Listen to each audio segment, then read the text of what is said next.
After 15 years, my husband sneered, "Just crawl away," as his mistress unpacked in our bedroom. I vanished into the Berlin winter, until Interpol stormed his office at dawn. Turns out laundering his dirty money was my operation. His scream as they cuffed him? The sweetest goodbye. The taxi pulled away as I stood in the driveway, my rolling suitcase beside me like a faithful dog. 2 days early. My business trip in Chicago cut short when the client signed faster than expected. I should have called ahead.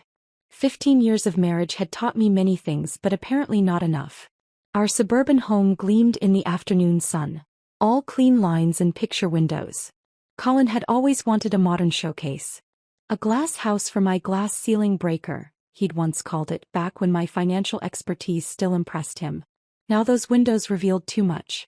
A sleek red BMW sat in our driveway. Not a neighbor's car. Not a friend's car. Just unfamiliar enough to make my stomach tighten as I rolled my suitcase toward our front door. The house was quiet when I entered, but not empty quiet. Occupied quiet. The kind of hush that happens when people hear a door open and freeze. I left my suitcase by the entrance and moved through the living room, noting the strange purse on our coffee table. Designer. Expensive. Not mine. I heard them before I saw them. Murmured voices from upstairs. A woman's laugh quickly hushed. My heels sounded unnaturally loud on the hardwood stairs. 15 years in this house, and suddenly I felt like an intruder. The bedroom door was ajar. Our bedroom. The one with the wedding photo on the dresser and my reading glasses still on the nightstand. I pushed it open to find Colin, my husband, my partner, my supposed life companion, standing beside our bed. And beside him, a woman with immaculate blonde hair and perfect posture, hanging dresses in my closet. "You're back early," Colin said, not a question but an accusation. His hand rested on the small of the blonde's back. "Proprietary. Comfortable." "Evidently," I replied, my voice sounding distant like it belonged to someone else. The woman, younger, of course she was younger, looked between us with widening eyes. "Colin," she asked, a question loaded with meaning. "Zoe, this is Fiona," Colin said with remarkable composure. "My wife. Fiona, this is Zoe. We've been seeing each other." "Seeing each other," I repeated. Those innocent words for something so devastating. And now she's unpacking? In our bedroom. A flash of memory hit me. Colin and me, 27 and ambitious, huddled over spreadsheets in our first apartment. Me explaining tax havens and financial structures while he nodded eagerly, absorbing everything I taught him. Back when we were partners in every sense, before his business grew and my role diminished. "I was going to tell you," Colin straightened his shoulders. "This weekend. I've been waiting for the right time." "The right time," I echoed. "And when would that have been?" "After she finished filling my closet." Zoe at least had the decency to look uncomfortable, stepping away from the open suitcase on our bed. "Maybe I should go downstairs." "No," Colin's voice hardened. "You live here now. You don't have to go anywhere." The room tilted slightly. "Live here?" This wasn't a fling. This was a replacement. "How long?" I asked, though it hardly mattered. "Does it matter?" Colin countered, suddenly impatient. "It's done, Fiona. We're done. I've had the papers drawn up for weeks." Another memory. Me creating the complex financial framework that helped Colin's business expand internationally. The late nights spent teaching him how to navigate regulatory requirements, how to structure his holdings for maximum efficiency. How I'd stepped back from my own career to support his, becoming his unpaid financial strategist while he became the face of success. "You can't just," I started. "I can," he interrupted. "And I have. Your things will be packed and sent wherever you want them." I moved toward him, anger finally breaking through the shock. "After 15 years? After everything I've done for you and your business?" His face changed then, a mask dropping to reveal something cold and foreign. "Your contributions have been noted," he said as if addressing a business associate. "But they're in the past. You're in the past, Fiona." I reached for the bedpost to steady myself, my wedding ring catching the light. "This is my house too. My life." "Was," he corrected, then glanced at my hand on the bedpost with distaste. "Just crawl away, Fiona. Have some dignity. Just crawl away." 4 words that crystallized 15 years of growing contempt. for words that confirmed every insecurity I'd buried. That I was becoming invisible to him, dispensable, a relic of his humble beginnings. Zoe looked genuinely alarmed now. Colin, that's cruel. I felt something break inside me, or perhaps it was something finally clicking into place. I let my face crumple, let the tears come. Let myself become the hysterical wife they expected. Where am I supposed to go? I sobbed, my voice rising. What am I supposed to do? Colin stepped back, uncomfortable with the display of emotion. Call Rebecca, he suggested, naming my college friend. Or your sister. I don't care, Fiona. Just not here. I sank to the floor, shoulders heaving with apparent despair. Zoe approached cautiously, offering a tissue from her pocket. I'm sorry, she whispered. This isn't how it should have happened. I looked up at her through tears that were real enough, though not for the reasons they thought. In that moment, as I knelt on my bedroom floor, my mind had never been clearer. Account numbers flickered through my thoughts. Passwords. Offshore holdings I'd established years ago as a safeguard when Colin's business dealings started taking questionable turns. I need air, I gasped, stumbling to my feet. I need to think. Colin looked relieved at my retreat. Take whatever you need for tonight, he offered magnanimously. I grabbed nothing but my purse and the carry-on still at the front door. Let them think I was too distraught to pack properly. Let them think I was falling apart. 3 hours later, I was on a flight to Berlin, my apparent breakdown providing the perfect cover for what looked like an impulsive escape. But there was nothing impulsive about it. The tickets had been purchased months ago. When I first noticed the lipstick that wasn't mine, the late nights Colin no longer bothered to explain. As the plane took off, I gazed out at the darkening American skyline. In my purse were 3 passports under different names, access codes to accounts Colin knew nothing about, and the beginning framework of what would become his undoing. Berlin in winter would be cold, but not as cold as the calculation forming in my heart. The glass house had shattered. But I would not be the one left bleeding among the ruins. Berlin greeted me with a bite of winter wind that stung my face as I exited Tegel Airport. Snow dusted the ground, nothing like the manicured neighborhoods I'd left behind. Perfect. I needed different. I needed anonymous. The taxi driver didn't attempt conversation as we drove through streets adorned with Christmas lights that seemed to mock the holiday spirit I couldn't feel. My temporary apartment waited in Prenzlauer Berg. A modest one-bedroom in a pre-war building with no doorman to remember faces and no connection to the life I'd just fled. Frau Weber. The landlady asked when I arrived, using the name on my second passport. I nodded, accepting the keys with gloved hands. Mrs. Weber.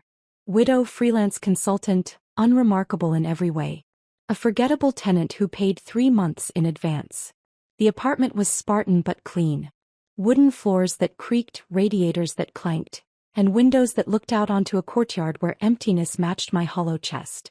I unpacked my meager belongings. 1 suitcase of carefully selected items that wouldn't stand out. Designer labels left behind, wedding ring tucked into a hidden compartment in my wallet. That first night I sat on the floor with my laptop, the only furniture, a mattress on the bedroom floor. The heating struggled against Berlin's chill as I typed in the first of many passwords. 5 years ago, when Colin's business partners started showing up in luxury cars with questionable backgrounds, I'd created my insurance policy. 3 offshore accounts in places that valued discretion, each established using shell companies that even Colin, with all his financial connections, couldn't trace back to me. The screen confirmed what I already knew. $1.3 million safely divided among the accounts. Not enough to live luxuriously forever, but enough to finance what came next. I allowed myself one moment of bitter satisfaction. Colin always joked that I was too cautious with money, too insistent on contingency plans. He'd never realized that my caution was watching him, measuring the moral shortcuts he began taking as success changed him. Morning brought a different Berlin. Crisp, efficient, anonymous. I purchased an old but serviceable desk, a chair and a second-hand filing cabinet. The beginnings of my war room. By afternoon I had 3 prepaid phones and a new laptop that had never connected to any network associated with my real identity. The second day I began my transformation. A neighborhood salon replaced my highlighted chestnut hair with a nondescript dark brown, cut shorter than I'd worn it in years. Comfortable, practical clothing replaced the curated wardrobe of Fiona Anderson, corporate wife. I practiced slouching slightly, walking with less precision, speaking with a slight Midwestern accent instead of my natural East Coast cadence. By the end of the first week, I'd established a routine designed to build a forgettable presence. Morning coffee at the same cafe, afternoon walks through Mauer Park regardless of weather, grocery shopping at the corner market where I exchanged pleasant but minimal conversation with the cashier. Behind my apartment door, however, I was anything but routine. I worked methodically through digital archives I'd quietly maintained during my years as Colin's unofficial CFO. Financial statements, banking transfers, client lists. I'd been thorough in my documentation, never fully trusting the increasingly secretive way Colin operated his business. What emerged was worse than I'd suspected. The framework I'd created for legitimate international transactions had been twisted into an elaborate money laundering operation. Clean money in, dirty money out, all flowing through a maze of accounts and holdings I'd unknowingly helped establish. My financial expertise had become the foundation for crimes I never intended to facilitate. A knock at my door interrupted my third night of documentation. I froze, heart racing, wondering if Colin had somehow tracked me down. When I peered through the peephole, I found only an elderly woman holding a covered dish. "I am Ruth," she announced when I cautiously opened the door. "Apartment 4B. You are new and it is cold." She thrust the dish forward. "Goulash. Hungarian style." Something about her direct gaze, assessing but not intrusive, made me invite her in despite my better judgment. Ruth moved with the careful precision of someone who'd known physical pain, settling at my sparse kitchen table without comment on the minimalist surroundings.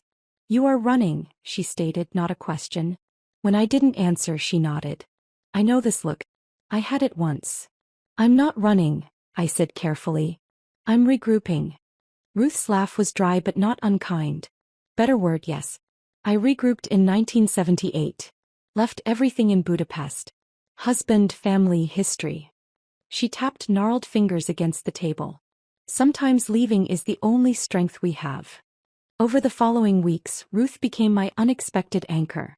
She asked no personal questions but offered practical advice about surviving Berlin winters and navigating German bureaucracy. More importantly, she provided something I hadn't anticipated needing: human connection untainted by my past. "Your eyes look better today," she observed one evening over shared tea. "Less haunted." "I'm making progress," I admitted. "On what, I don't ask," Ruth replied with a knowing smile. "But whatever battle you fight, remember to breathe sometimes." By month 2, I had compiled enough evidence to bury Colin 10 times over. Tax evasion, money laundering, fraudulent reporting, all documented, organized, and annotated with dates and supporting evidence. What I lacked was a way to deliver this information without implicating myself. The solution came through careful research. Hugo Brenner, Interpol Financial Crimes Division, specialized in corporate corruption cases. His record showed a meticulous approach and a history of offering immunity to informants who provided substantial evidence. My first contact was carefully crafted, an encrypted email through channels that couldn't be easily traced, offering a sample of evidence without revealing my identity. Just enough to pique interest without showing my full hand. His response came 3 days later. "Your information has merit. More is needed." "Who are you?" I didn't answer the question. Instead, I sent another packet of information slightly more revealing than the first. A dance began, each exchange revealing slightly more, building credibility while maintaining distance. From my window, I watched Berlin's winter deepen, snow collecting on the courtyard. Like that snow, my evidence was accumulating, layering into something substantial enough to bury the man who told me to crawl away. I was no longer crawling. I was calculating. And spring would eventually come, thawing everything except my resolve. 3 months into my Berlin winter, I received my first glimpse of the chaos unfolding back home. Ruth's grandniece worked for an international news aggregator and had mentioned unusual activity surrounding Anderson Financial Strategies, Colin's company. I found the coverage easily enough. Stock fluctuations, whispered concerns from investors, and a noticeable absence of the company's charismatic founder at key industry events. "Family emergency," the company spokesperson had stated. The irony wasn't lost on me. My most careful hack, accessing Colin's private email through a backdoor I'd created years ago in case of emergencies, revealed the true picture. Frantic messages to our shared accountant. Urgent meetings with the banking team. Document requests for files I'd maintained. Colin was scrambling, and the tidy financial structures I'd built were beginning to crumble without my maintenance. "Where is she?" he'd written to his private investigator. "She can't have just vanished. She has no money of her own." That particular misconception brought my first genuine smile in months. Colin had always controlled our joint finances, doling out allowances to me despite my financial expertise. He'd never bothered to verify that I hadn't established resources of my own. An oversight that would prove fatal to his operation. A different email thread caught my attention. Messages between Colin and Zoe, their romantic facade showing strain. "You said she was unstable," Zoe had written. "But everyone I talk to describes her as brilliant and level-headed. What really happened, Colin?" His replies grew increasingly defensive, vague explanations about my emotional issues and inability to handle pressure. Classic gaslighting from a man who excelled at rewriting history. More revealing was a message Zoe hadn't responded to. "Just let it go. We have more important things to worry about right now." Those more important things became clear when I intercepted communications with Colin's offshore banking contacts. Large sums were being moved hastily, account structures reorganized. He was attempting to shore up the financial frameworks I'd established. Frameworks now deliberately failing at precisely timed intervals thanks to my careful interventions. It was time for the next phase. Hugo Brenner had been receiving my evidence in measured doses, enough to build interest without revealing my identity. Now I sent him something more substantial. Documentation of Colin's largest money laundering operation, complete with transaction histories showing the movement of nearly $30 million through shell companies in 3 countries. The timing was deliberate. Exactly when Colin was attempting to move those assets to safer havens. Brenner's team would now be watching those transactions in real time, a financial trap Colin wouldn't see until it was too late. My encrypted communication pinged with Brenner's response faster than expected. "We need to talk directly. This level of detail suggests insider knowledge." "Who are you?" I hesitated. Direct contact wasn't in my original plan, but the investigation needed momentum. I agreed to a secure video call the following day, my face obscured, voice disguised. "Your information has proven remarkably accurate," Brenner began once connections were established. His German accent was mild, his expression professionally neutral. "But I'm concerned about your sources. This isn't publicly available data." "I was close to the operation," I admitted carefully. "How close?" His eyes narrowed. "Close enough to face charges yourself?" The question hung between us, the risk I'd been calculating since the beginning. "I designed the financial structures," I said finally. "They were created for legitimate international business. I didn't know they were being used for money laundering." "And yet you have documentation suggesting otherwise." His tone remained neutral, but the implication was clear. "Insurance," I countered. "I documented irregularities when I noticed them. I wasn't part of the criminal activity." Brenner's silence spoke volumes. We both knew that line between knowledge and participation could be razor-thin in financial crimes cases. "There's something else you should know," I added. "Colin Anderson has reported his wife as mentally unstable to authorities. He's creating a narrative to discredit any testimony she might offer." "His wife." Brenner's expression shifted slightly. "The missing CFO who designed these systems. That would be you." I didn't confirm or deny, but my silence was answer enough. "Complicated," he said after a moment. "If you're both designer of these systems and potential whistleblower, your legal position is precarious." "I'm aware," I replied. "We would need proof of your unwitting involvement. Otherwise, immunity would be difficult to secure." The conversation shifted to specifics. What evidence would establish my ignorance of the criminal enterprise? What documentation could prove Colin had kept me in the dark about how he was using the financial frameworks I'd built? After the call ended, I sat in my apartment watching Berlin's winter rain against the windows. The stakes had escalated. Brenner hadn't said it directly, but the message was clear. I needed to prove my innocence or risk going down with Colin. That evening, Ruth found me still at my window, untouched tea growing cold beside me. "Bad news," she asked, settling her arthritis-curved frame into the chair opposite mine. Complicated news, I corrected. She nodded knowingly.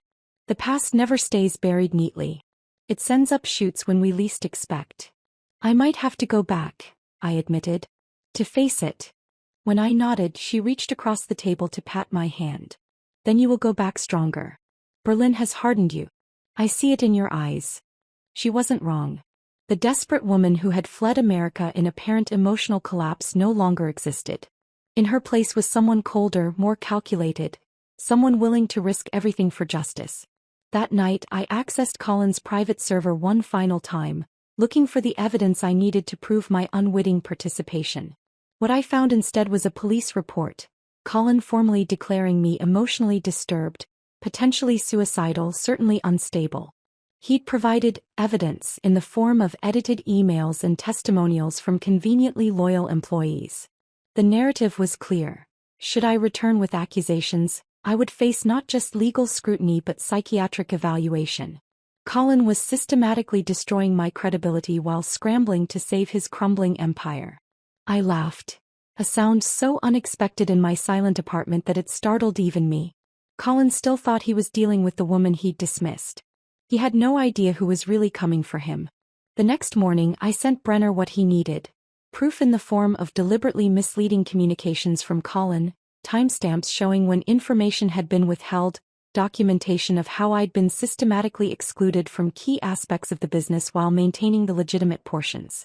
My final message was simple. I'm ready to testify in person. When do we move? Brenner's response came within hours. We move when the evidence is complete. Stay in position. I understood the subtext. Interpol was building a case methodically, not rushing to action based solely on my information. They needed corroborating evidence, independent verification that would stand up in court. It was frustrating but strategically sound. Meanwhile, Colin's world was imploding faster than even I had anticipated. Through my monitoring of financial news and business channels, I watched Anderson Financial Strategies stock drop 15% in 3 days. Financial reporters who once praised Colin's innovative approaches now questioned the company's unusual transaction patterns and concerning lack of transparency. A former colleague still loyal to me sent an encrypted message. Office is chaos. Colin fired 3 people yesterday for disloyalty. Board meeting called for emergency session. What's happening? I didn't respond, but satisfaction warmed me against Berlin's lingering winter chill. The carefully calibrated leaks I'd arranged were working. Not just my direct communications with Interpol, but anonymous tips to financial journalists, strategic information shared with industry watchdogs. 1,000 paper cuts bleeding Colin's credibility dry. My hotel room table was covered with printouts, Colin's increasingly desperate emails to business partners, transcripts of phone calls with banking officials, screenshots of account transfers growing more erratic. He was moving money through the system like a man playing financial Jenga, pulling supports from one area to shore up another, the entire structure growing more unstable with each move. Where is she? He demanded in one recorded call with his private investigator. 6 months and nothing? She couldn't have just disappeared. She has no resources, no connections abroad. Find her.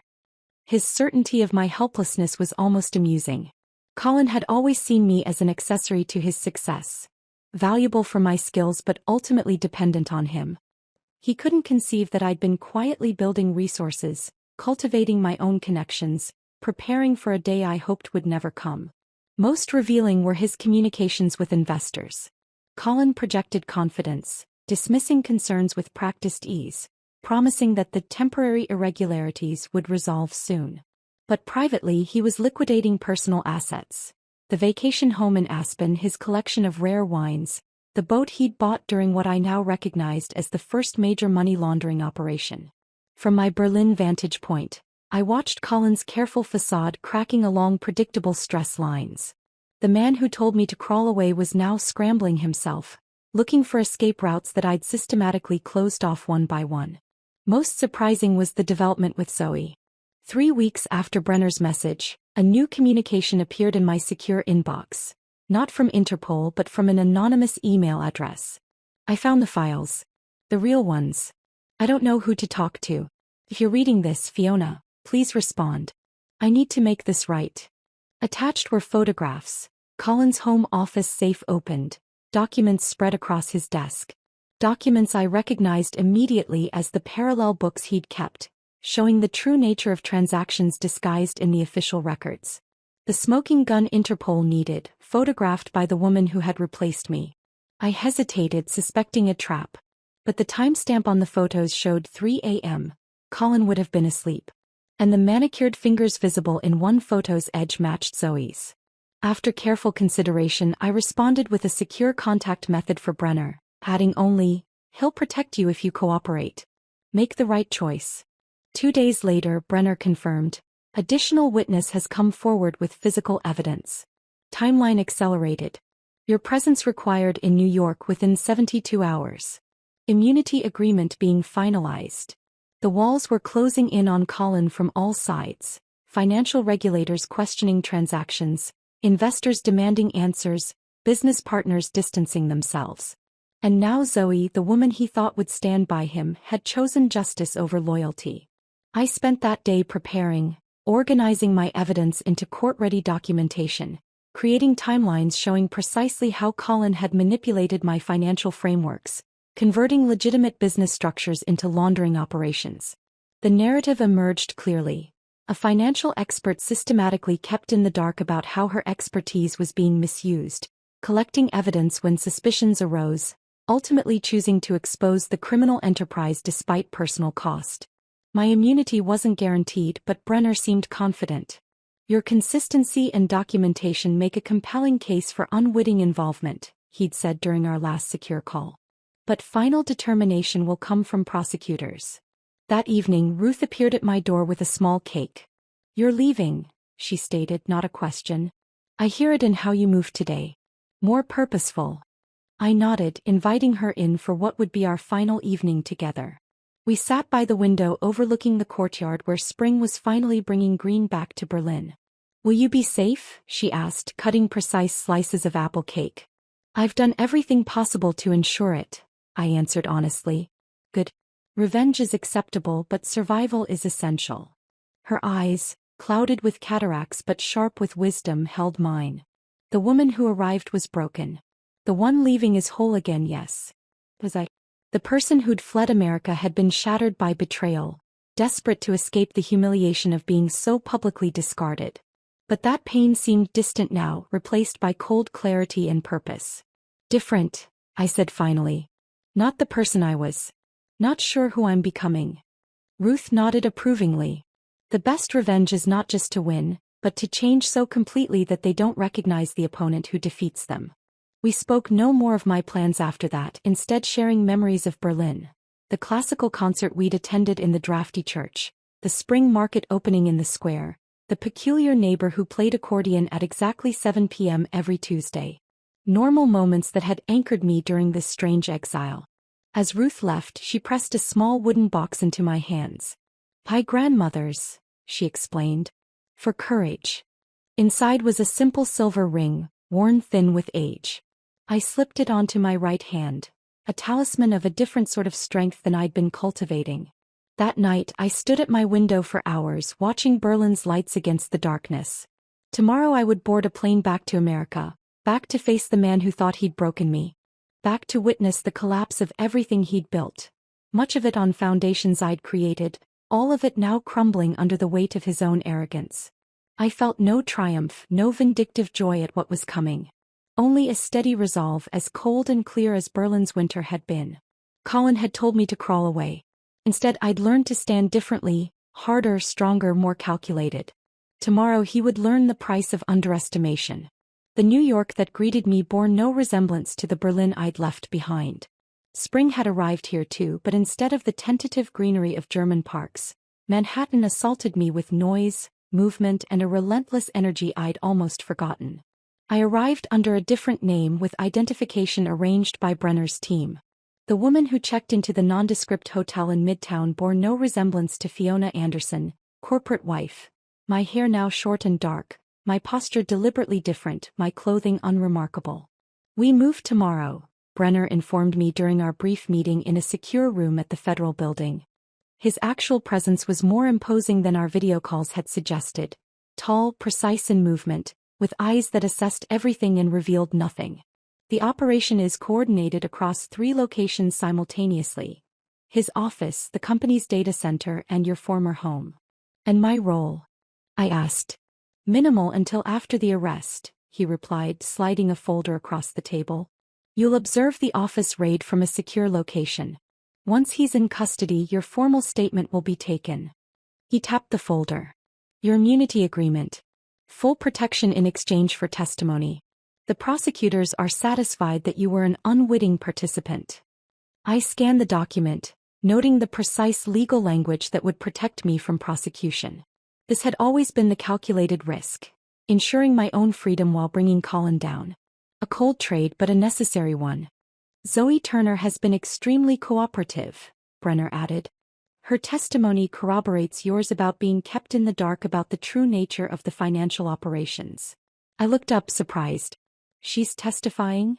Fully. She discovered the hidden documentation 3 months ago but was afraid to come forward initially. When she finally contacted you, she'd already begun gathering evidence. The irony wasn't lost on me. Colin had replaced me with someone who ultimately made the same moral choice I had. Perhaps he had a type after all. Will she face charges? I found myself asking, unexpectedly concerned about this woman I'd once viewed as merely the instrument of my humiliation. Minimal. She was never involved in the financial operations. Brenner's expression softened slightly. She asked about you. Wanted to know if you were safe. I didn't respond to that, focusing instead on the operational details for the next day. Times, locations, protocols. The precision of it steadied me against the surreal feeling of being back in the city where my life had shattered. That night, sleep eluded me. From my hotel window, I could see the top of Colin's office building illuminated against the night sky. Anderson Financial Strategies occupied the top 3 floors, a gleaming monument to success built partially on criminal enterprise. By this time tomorrow that sign would likely be coming down. Dawn arrived with unseasonable fog, shrouding the city in gray mist that seemed appropriate for what was to come. I dressed carefully in nondescript clothing, Ruth's silver ring my only personal item. The unmarked federal vehicle collected me at exactly 6:30 a.m. We're stationed 2 blocks from the target, the agent driving explained. You'll have visual through binoculars and a live audio feed from the lead agent's microphone. We parked in an inconspicuous location with clear sight lines to the main entrance of Colin's building. More vehicles arrived silently, positioning themselves at strategic points. Agent Burke, my designated handler, handed me specialized binoculars. First wave enters at 7:15, just as the early executives are arriving. Anderson typically gets in at 7:30. Through the binoculars, I watched Colin's black Mercedes pull up right on schedule. He emerged looking immaculate as always, but even from this distance I could see the strain in his posture, the tightness around his eyes. The financial noose I'd helped create was strangling him, though he didn't yet know who held the other end. He made it 3 steps toward the revolving doors before the first agents appeared. More converged from waiting vehicles. Even through the fog, the FBI jackets were unmistakable. Federal agents. Colin Anderson, stay where you are. Through the audio feed, I heard Colin's incredulous response. What is the meaning of this? Do you know who I am? Sir.